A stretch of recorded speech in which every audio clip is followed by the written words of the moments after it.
Bismillahirrahmanirrahim. Alhamdulillah hamdan wafiyan ni'amih mukafi'an lima sitih. Wassalatu wassalamu ala sayyidina Muhammadin wa alihi wa sahbihi wa junubih. Amma ba'du fayal hadirin wal hadirat rahimakumullah. Usikum wa nafsi bi taqwallahi faqad faza muttaqun. Ibu, bapak dan saudara, hadirin hadirat rahimakumullah. Ini pada malam hari ini tidak ada hadirin, adanya cuma hadirat. Artinya kita berada di luar kan. Kalau hadir itu hadir di dalam. Nah, kalau hadirat itu hadir out, hadir di luar lah. Kita di luar semua, jadi nggak ada hadirnya. Hadirin hadirat rahimakumullah. Yang pertama, bersyukur, terima kasih kepada Gus Mahali. Saya panggil Gus sajalah, karena Gus itu bisa lebih utama dari Kiai, karena Gus itu bukan hampir ya, memang Gus itu ya anaknya Kiai. Kalau Kiai belum tentu anaknya Gus, dan rasanya lemes kalau panggil Gus itu. Ya, kalau panggil Kiai, barangkali ada yang protes, katanya Kiai kok nggak punya santri, nggak punya pesantren gitu kan, belum. Ya. Nah, kemudian nanti dalam programnya, walaupun tidak diasuh langsung, tapi inisiatornya Gus Mahali, sehingga itu bisa dikatakan Kiai karena sudah punya santri. Hadirin hadirat rahimakumullah, kemudian terima kasih kepada sahib Majelis Ta'lim Bapak Kiai. Hajinya masih calon atau udah haji? Ya? Oke. Kiai calon haji mujizin. Amin ya rabbal alamin. Bukan itu Nekmun Kadung Sanjang. Ini calon haji kok yang sudah kan, itu ya jadi haji.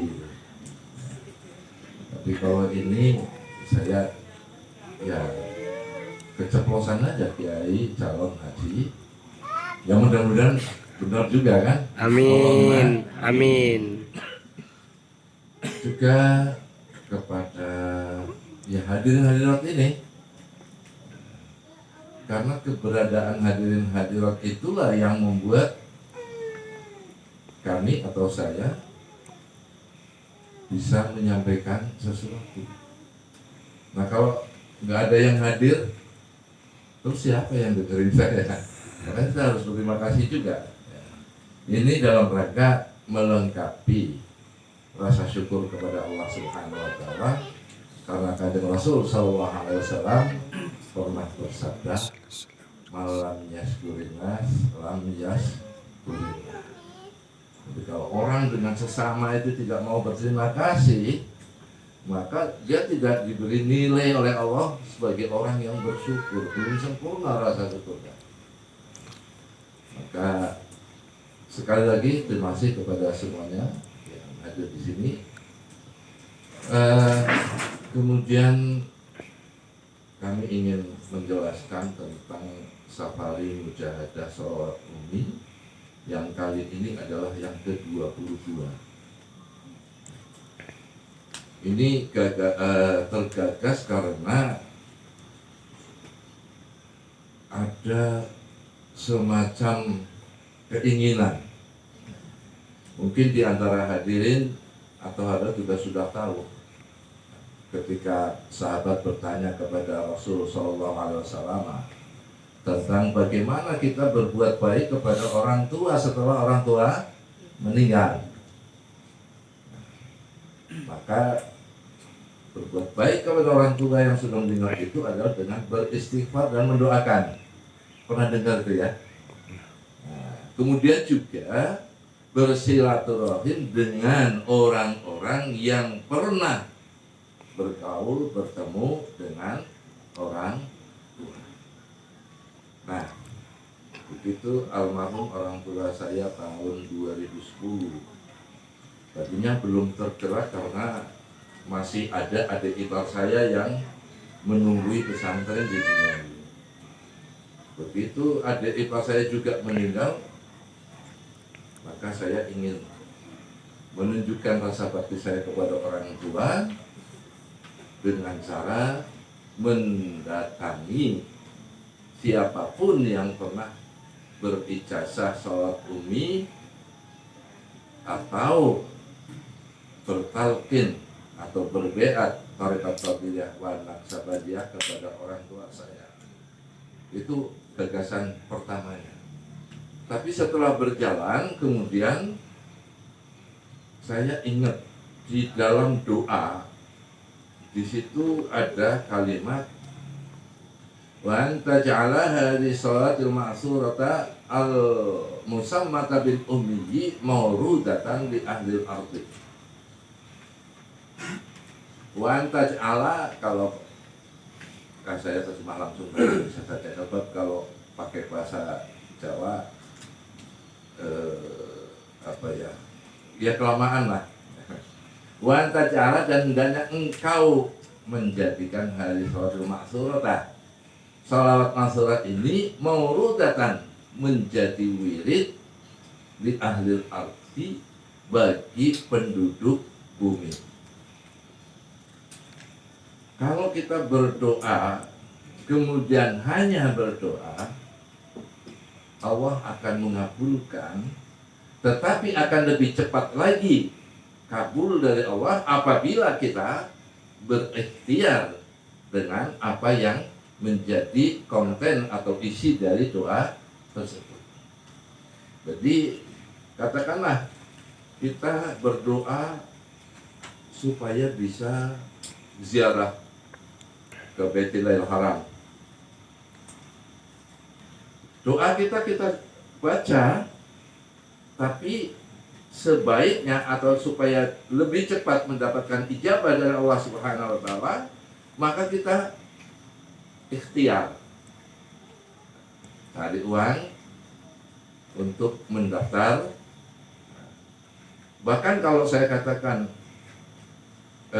orang belum bisa dikatakan benar dan jujur ketika saya ini pengen loh haji, tapi sama sekali tidak ada upaya untuk itu. Jadi orang baru benar dan jujur di dalam pengakuannya saya mau haji, pengen haji, itu setelah mau mendaftar dengan 5 juta kalau nggak salah seperti tabungan pertama. Kalau pengen kursi sampai 25. Nah itu baru dikatakan ada keselarasan antara pengakuan pengen haji dengan ikhtiar kita pengen haji. Itu contoh aja. Baik, hadirin hadirat rahimakumullah. Jadi ini safari itu digagas karena keinginan besar agar supaya bisa berkhidmah atau bisa berbakti kepada orang tua. Kemudian saya juga menganjurkan karena saya sudah melakukan. Kenapa saya katakan menganjurkan? Karena sudah melakukan. Di berbagai pengajian saya sering mengatakan bahwa berhati-hatilah kita itu di dalam menyampaikan dakwah agama. Jangan sampai apa yang kita sampaikan, kita ajak orang-orang, tetapi kita sendiri tidak melaksanakannya. Ada kisah Syekh Hasan Al-Basri itu. Pada suatu saat memberikan pengajian, ada seorang aktivis Ya dulu belum ada aktivis, ini cuma istilah saja. Mengatakan guru, pengajian guru selama ini alhamdulillah bisa saya serap dan bagus. Tetapi ada satu masalah yang ingin sekali saya mendapatkan penjelasan langsung dari guru dan bisa gampang terserap seperti pengajian-pengajian yang lalu. Apa itu kalian? Saya ingin penjelasan zaman itu, keutamaan tentang memerdekakan budak. Ini supaya sedikit nyambung, budak itu apa? Yang dimaksud di situ.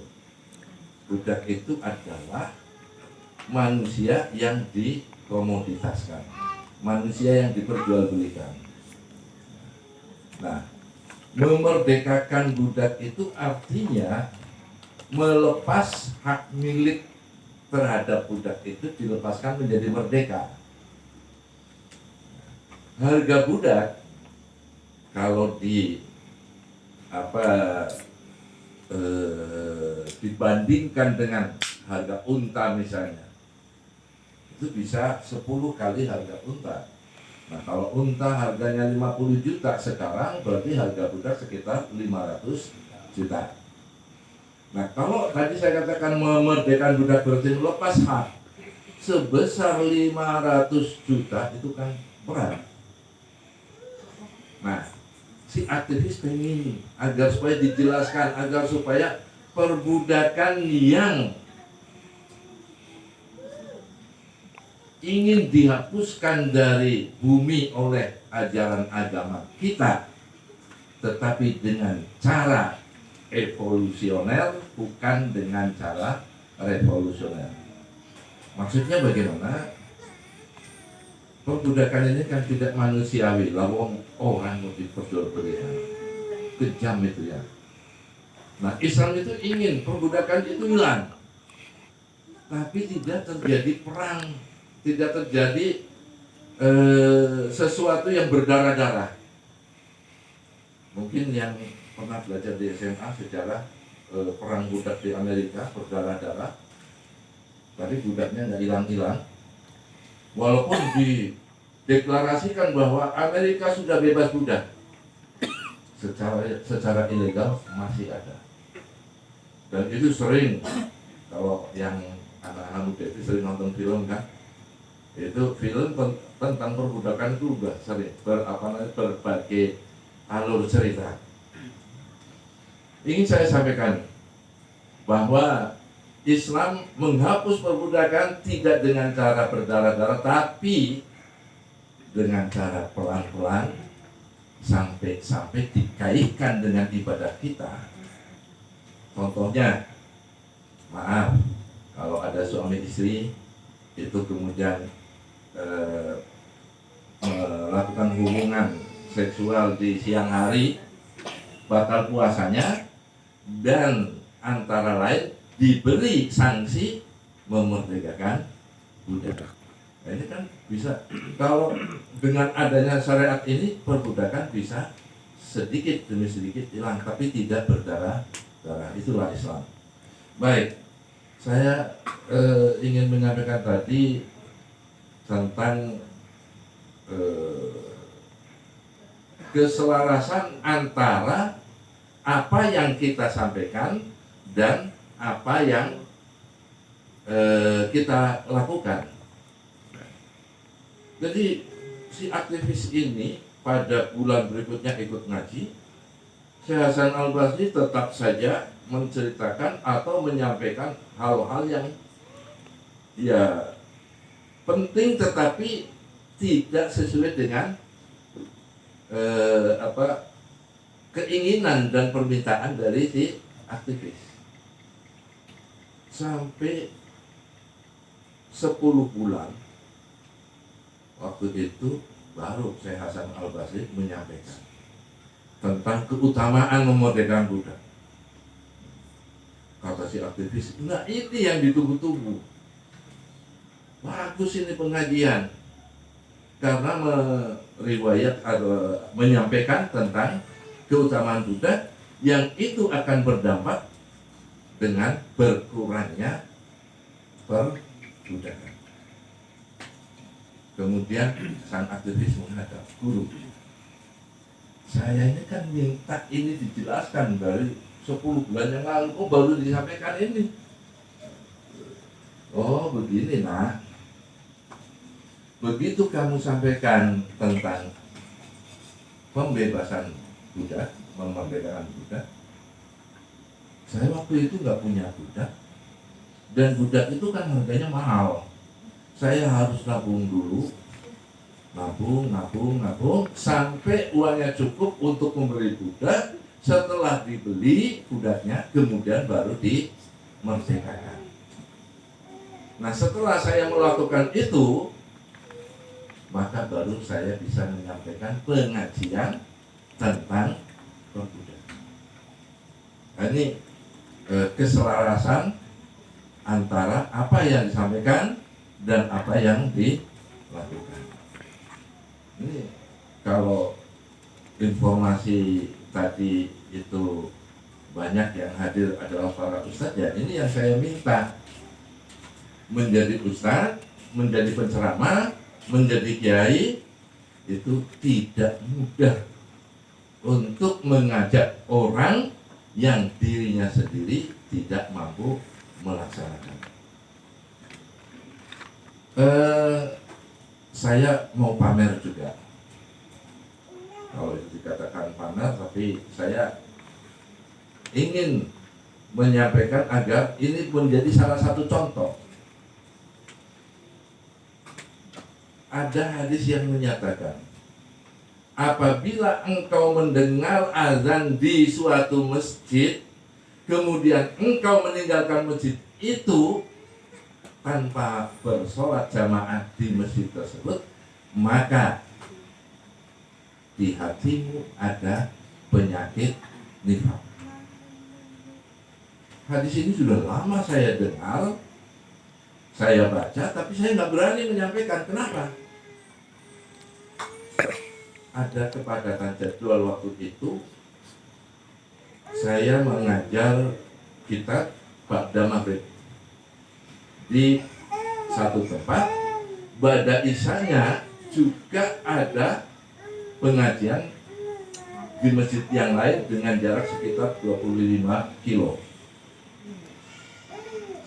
Dua-duanya harus saya penuhi. Nah, kalau saya ba'da maghrib itu mengajar, biasanya sampai azan isya baru berhenti. Habis isya sholat jamaah, kemudian wirid, baru berangkat ke tempat yang saya tuju tadi. Ini sampai sana jamaah bisa sudah nggak ada, karena perjalanannya itu sudah makan waktu sekitar 20 menit, berjamaahnya makan waktu sudah 20 menit, 40 menit, ya sudah jamaah di sana kan sudah nggak ada, sudah pada pulangan. Jadi salah satu yang saya lakukan waktu itu menghentikan pengajian dan saya pamit, saya tidak bisa berjamaah di sini sebelum azan tiba. Tapi begitu sudah selesai azan juga belum, berjalan dari masjid ke mobil sudah ada azan. Saya meninggalkan masjid itu, padahal ada suara azan di situ. Kan saya munafik kalau begitu.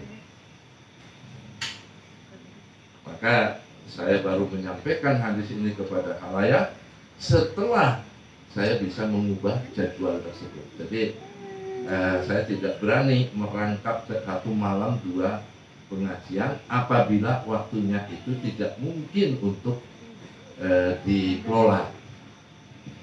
Baik hadirin dan hadirat rahimahullah, yang saya maksud saya pamer, ya inilah saya sering menyampaikan, jadilah orang pertama yang melakukan sesuatu yang engkau sampaikan.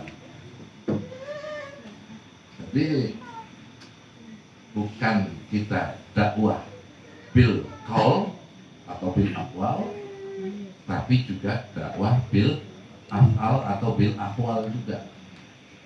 Nah, ini memang sering dalam pengajian orang begitu indah menyampaikan ajaran agama, tapi ketika dia atau penceramah sudah turun, ternyata apa yang dilakukan penceramah itu tidak selaras dengan apa yang dikatakan. Naudzubillah. Walaupun memang ada hadis yang menyatakan balighu anni walau ayat, dan bahkan ada beberapa orang yang mengatakan kalau kita berdakwah menunggu kita dulu beramal, maka kita tidak akan pernah berdakwah. Saya katakan kepada mereka, ya jangan begitu. Yang penting kita ada upaya agar supaya antara apa yang kita sampaikan dengan apa yang kita lakukan bisa ada keselarasan. Baik, kita kembali ke safari ya, yang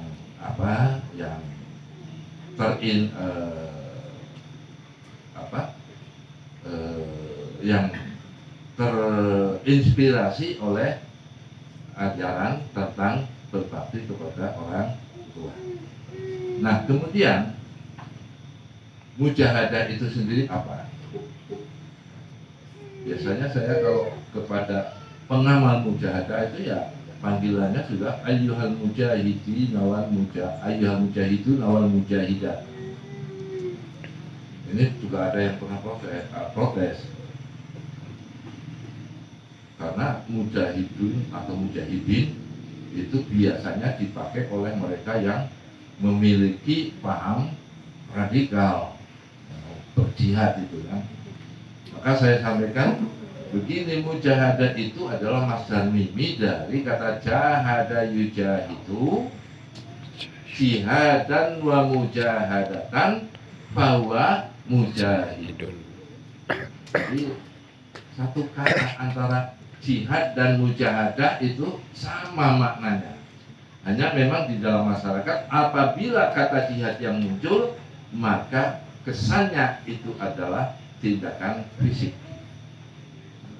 Sehingga sering jihad diartikan dengan perang, walaupun beda sebenarnya. Karena arti jihad itu sendiri adalah bersungguh-sungguh.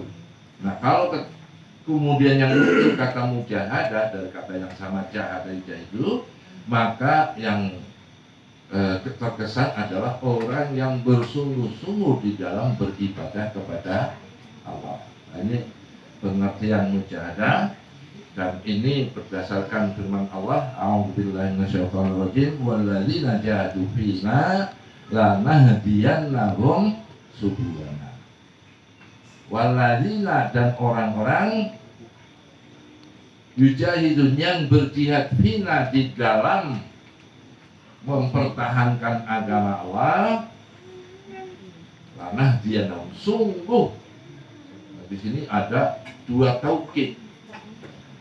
Dalam bahasa Arab itu yang namanya kalimat itu ada kalimat insya dan ada kalimat khobar. Nah, kalimat insya itu yang bersifat menyuruh, melarang, itu namanya kalimat insya. Kalau kalimat khobar itu adalah kalimat yang mengandung kebenaran atau kedustaan. Nah, agar supaya kalimat yang disampaikan itu dipercaya orang, karena tadi kan mengandung 50-50 antara kebenaran dan kedustaan. Untuk menunjukkan bahwa ini benar loh, maka harus diberi taukid. Taukid itu supaya sungguh-sungguh, pemantapan.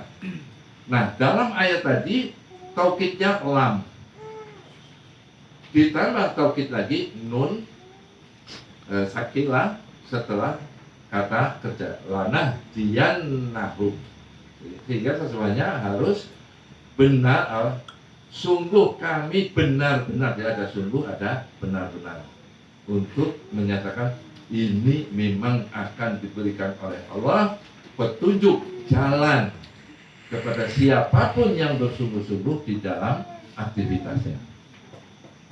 Jadi masih Saklin Nur Rahmat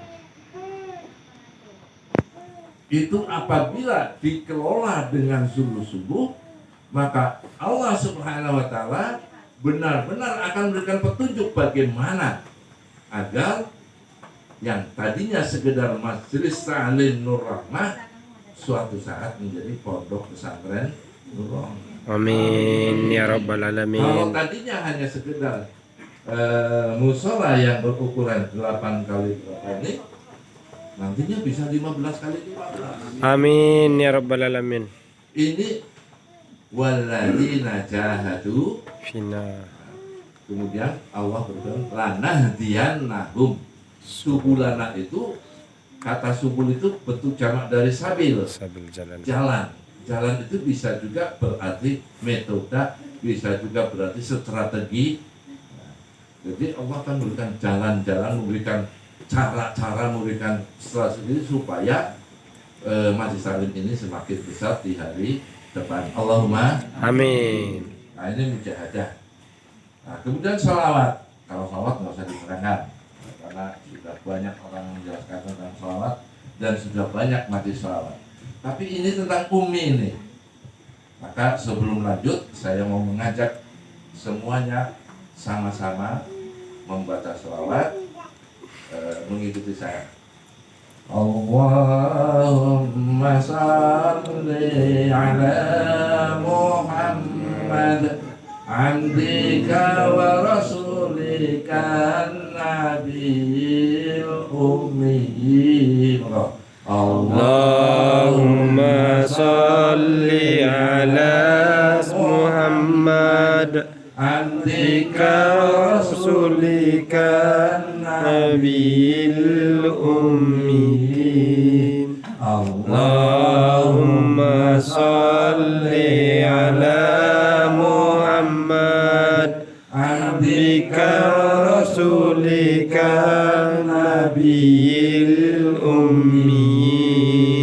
Allahumma salli ala Muhammad abdika wa rasulika nabiyil ummi. Ibu-ibu hafal? Belum. Bapak-bapak hafal? Belum. Seharusnya sudah dibaca 3 kali ya sudah hafal gitu ya. Ini maksud saya ajak baca bersama-sama supaya hafal. Tapi memang sholatnya pendek dan simpel. Kan Allahumma sholli ala Muhammad sudah biasa. Jadi tinggal nambahi abdika wa rasulikan nabiyil ummi, hanya 4 kata. Abdika wa rasulikan nabiyil ummi. Nah, kenapa saya ajak membaca sholat ini? Ibu dan saudara rahimahumullah, sholawat ini bukan sholawat baru. Sholawat ini sholawat yang sudah lama, bahkan sholawat yang paling lama ya sholawat ini. Hadirin hadirat sudah biasa mendengar sholawat macam-macam. Mungkin yang saya tahu ya ratusan macam lah. Ada sholawat fatih, sholawat asghir, sholawat tibil kulub, sholawat badar, sholawat nariyah, sholawat munjiyah, sholawat wahidiyah, macam-macam sholawat. Itu bagus karena perintah dari Al-Quran, ya perintahnya kita berselawat kepada Nabi. Kemudian yang disabdakan oleh Nabi juga kebanyakan man shalla alayya, barang siapa yang berselawat kepada saya, tanpa memberitahu selawatnya begini, kecuali yang saya sampaikan tadi. Makanya katakan ini selawat yang paling lama, karena ada di dalam kitab Irsyadul Ibad. Hampir semua pesantren pernah baca kitab ini, yang artinya kiai ataupun calon kiai sudah baca, cuma karena mungkin hanya baca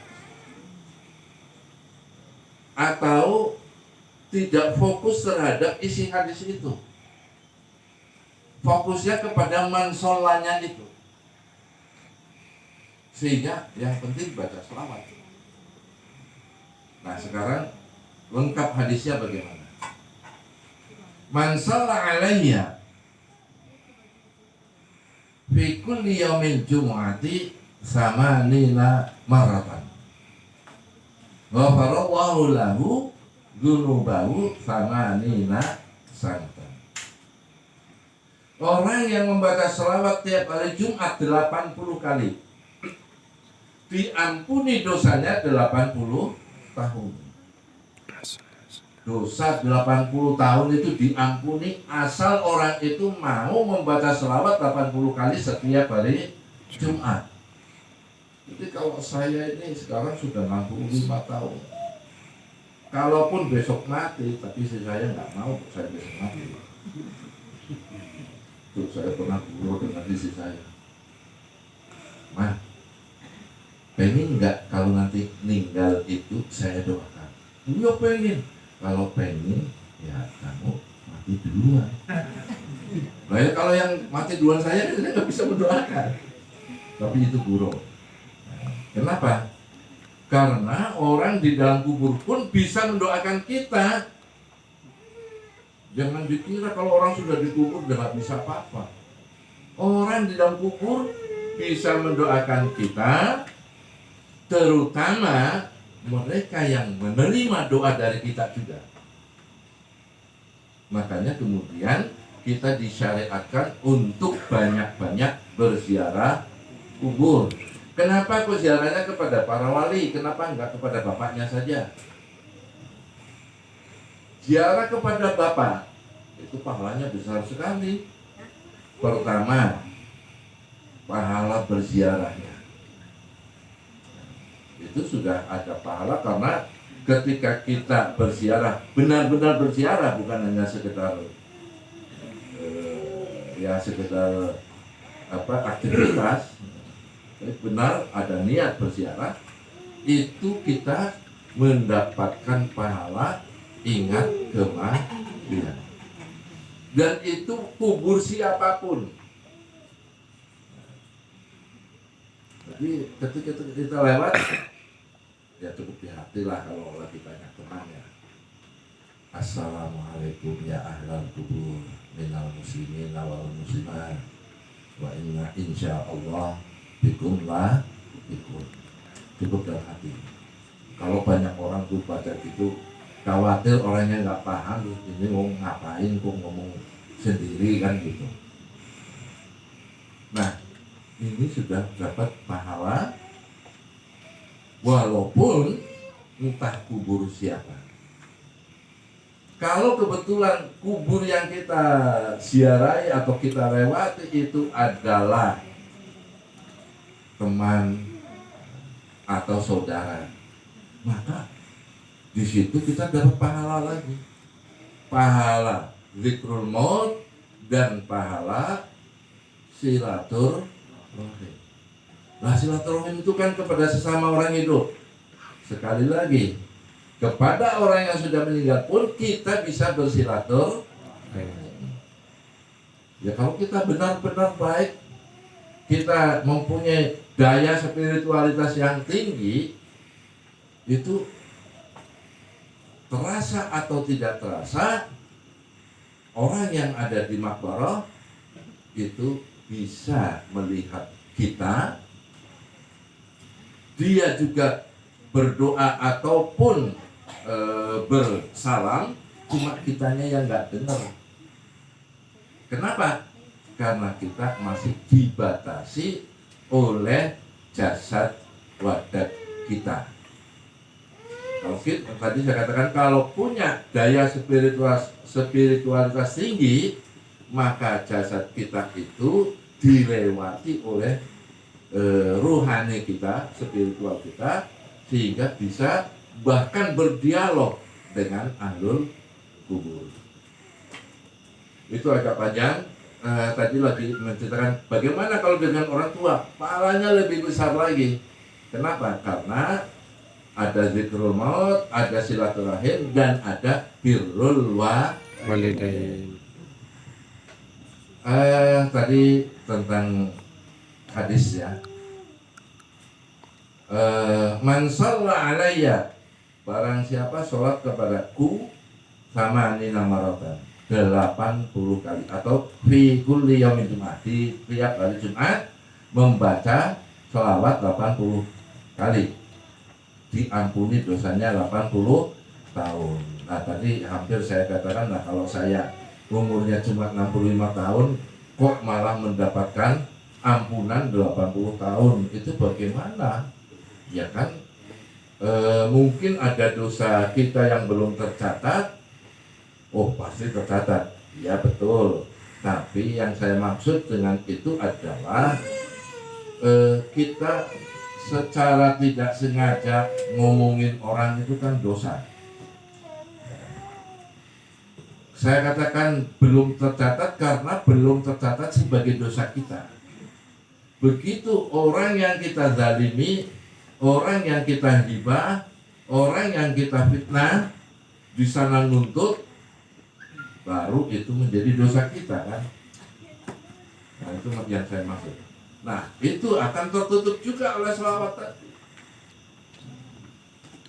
karena jelas mengatakan ghafarallahu lahu dzunubahu samanina sanatan. Nah kira-kira pengen nggak mendapatkan ampunan itu?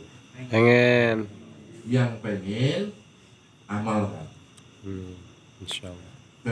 80 kali pada hari Jumat, waktunya tidak ditentukan, bisa pagi, bisa siang, bisa sore, dan itu ternyata tidak makan waktu lama.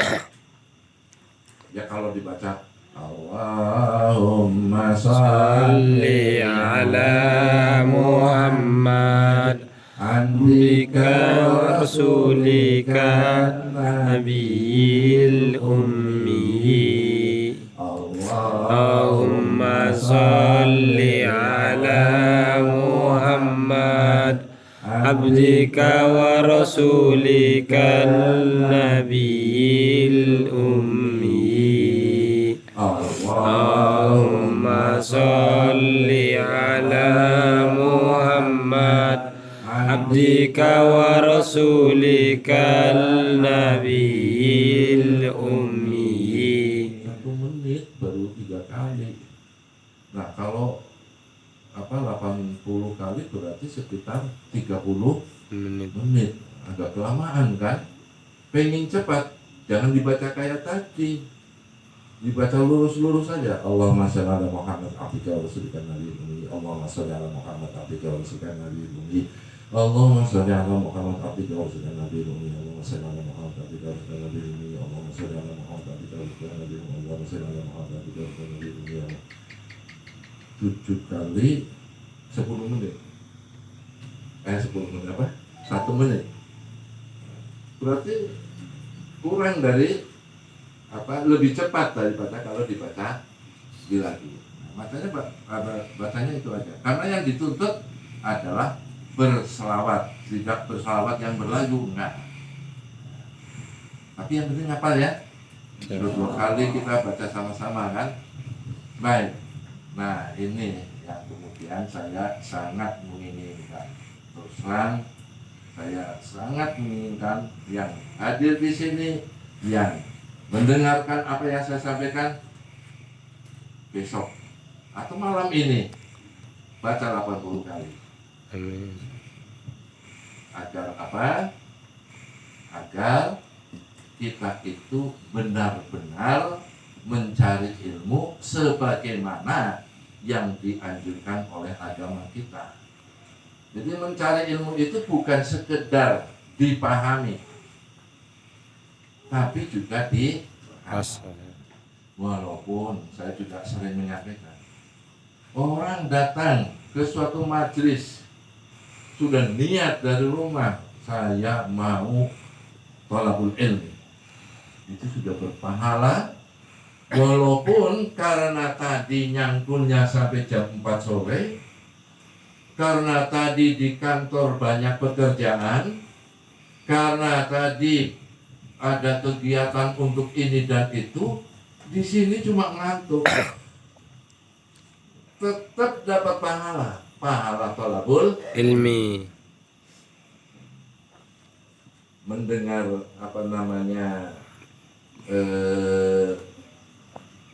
memahami memang sesuatu, mengamalkan sesuatu yang lain, tapi duduk saja sambil ngantuk itu sudah mendapatkan Pahala. makanya ayo kita datangi pengajian kan paling lama sampai jam 10:30 malam, atau kalaupun ada yang sampai jam 12 atau jam 1 itu kan kadang-kadang. Nah, kita kalau gitu dalam agama kita itu yang namanya pahala gampang. Iya memang banyak pahala yang bisa kita raih, cuma kadang-kadang kita tidak tahu bahwa itu berpahala. Nah kemudian di samping itu kita juga kadang punya dosa yang kita tidak merasa. Makanya di samping kita mencari ilmu untuk dapat pahala, membaca sholawat yang banyak seperti tadi untuk diampuni dosanya, maka kita juga dianjurkan untuk beristighfar. Hadirin hadirat rahimakumullah, kembali kepada tentang sholawat. Nah, setelah mengatakan begitu, para sahabat pengen. Ya seperti tadi saya tanya, pengen nggak? Pengen. Nah, para sahabat nggak ditanya, tapi langsung merasa tertarik dengan apa yang dijelaskan oleh Rasul Sallallahu Alaihi Wasallam. Kemudian bertanya, wa kaifas salatu alaika ya Rasulullah? Bagaimana membaca selawat kepadamu ya Rasulullah yang mendapatkan pahala keutamaan diampuni dosa 80? Maka Nabi menjawab, qul, katakan, Allahumma shalli ala Muhammad abdika wa rasulika nabiyil. Jadi berarti ini selawat langsung Nabi yang mengajarkan. Makanya saya katakan ini bukan selawat baru. Cuma kita itu terbiasa kalau ada yang baru, yang lama dilupakan. Kan begitu. Makanya sekarang ayo lagi musimnya sholat asyir, kita baca seperti orang lain. Lagi musim tipil qulub, kita baca seperti yang lain. Tapi jangan dilupakan sholawat umi ini. Toh hanya seminggu sekali 80 kali. Hadirin hadirat rahimakumullah. Nah ini berarti sudah BAT ini, sudah ijazah ini, membaca sholawat 80 kali. Yang di sana dengar ya. Nah, membaca sholawat 80 kali. Nah kemudian mungkin ini yang juga kadang ditanyakan, Pak Kiai ini jauh-jauh, bahkan sekarang sudah banyak wilayah yang didatangi. Yang disampaikan ya seperti ini. Ketika di Gorontalo yang saya sampaikan persis seperti ini. Paling mungkin yang beda itu ya improvisasi saja yang beda. Tapi kandungannya sama. Ingin mengingatkan kembali kepada umat Islam bahwa Nabi pernah mengajarkan selawat, tetapi tidak diamalkan oleh umatnya. Karena apa?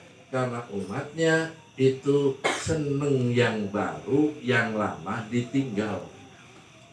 Bukan berarti yang baru salah, yang baru benar juga dan bagus juga, dan mempunyai fadilah yang sesuai yang disampaikan oleh pengarang selawat itu. Yang saya tahu misalnya selawat wahidiyah, atau di sini ada yang mengamalkan apa tidak. Itu selawat wahidiyah itu Allahumma ya wahid ya ahadu ya wahidu ya wajidu ya jawadu sholli wa sallim ala sayyidina Muhammadin and so on, dan seterusnya. Ini menurut pengarangnya, penganggitnya, mu'alifnya, yaitu Mbah Abdul Majid Dunglo Piri, lepas dari pro kontra